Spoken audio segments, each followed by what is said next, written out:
So very good evening. आज हम लोग एक बहुत ही इंपॉर्टेंट टॉपिक पढ़ने वाले हैं जिसका नाम है डायमेंशन। सो डायमेंशन बेसिकली होता क्या है? जितने भी क्वांटिटी होते हैं हम लोग उसको एक्सप्रेस करते हैं in terms of their fundamental quantity.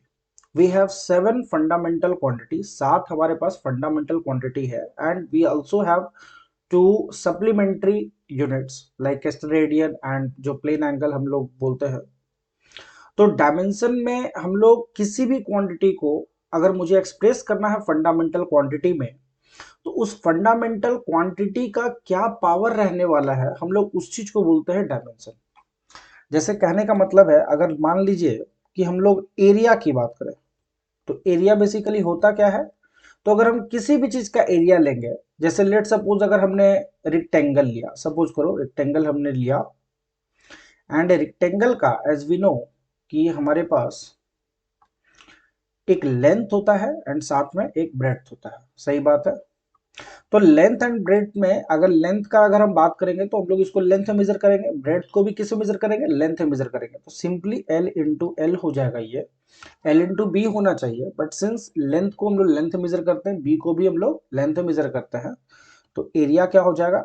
इसका डायमेंशन हो जाएगा एल स्क्वायर। बहुत सिंपल है।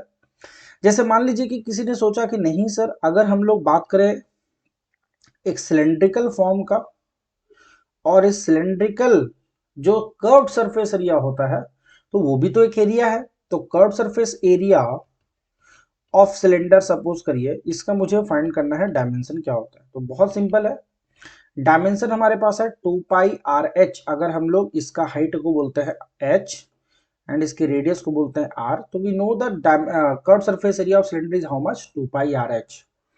तो सिंपली आप देख सकते हो कि 2 पाई क्या है? एक कांस्टेंट है। 2 पाई क्या है? कांस्टेंट है।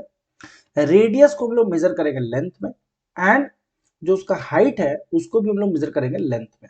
सो फाइनली इसका भी डायमेंशन क्या होने वाला है? एल स्क्वायर होने वाला है। तो जितने भी एरिया वाले टर्म होंगे, चाहे वो कैसा भी एरिया हो, हम लोग उसका डायमेंशन क्या बताएंगे?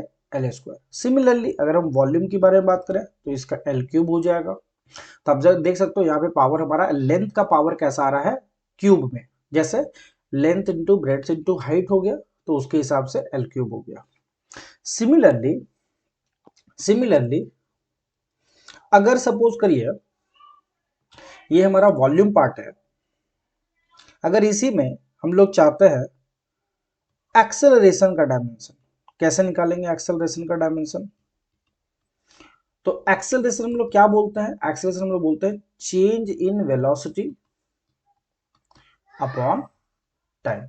ये हम लोग बोलते हैं change in velocity upon time. और वेलोसिटी होता क्या है? चेंज इन वेलोसिटी क्या देगा? चेंज इन वेलोसिटी एक वेलोसिटी ही तो होगा।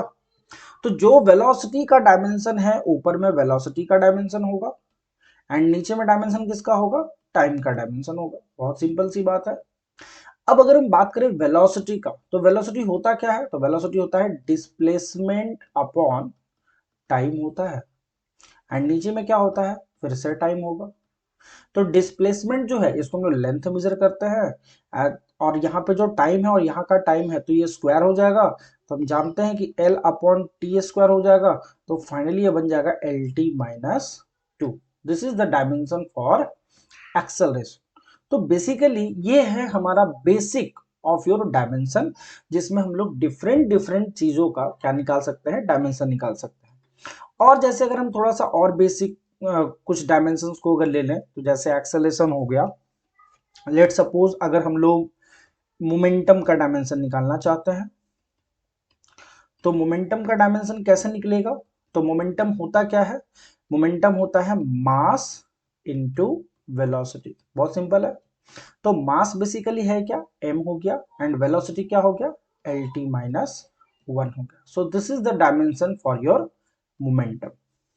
This is the dimension of momentum. Similarly अगर हम फोर्स की बात करें, तो फोर्स क्या होता है? फोर्स का एक्चुअल जो डिफिनेशन है, that is your rate of change of momentum. This is the definition of force. Force का डिफिनेशन m इंटू ए नहीं है, फोर्स का डिफिनेशन है dp by dt।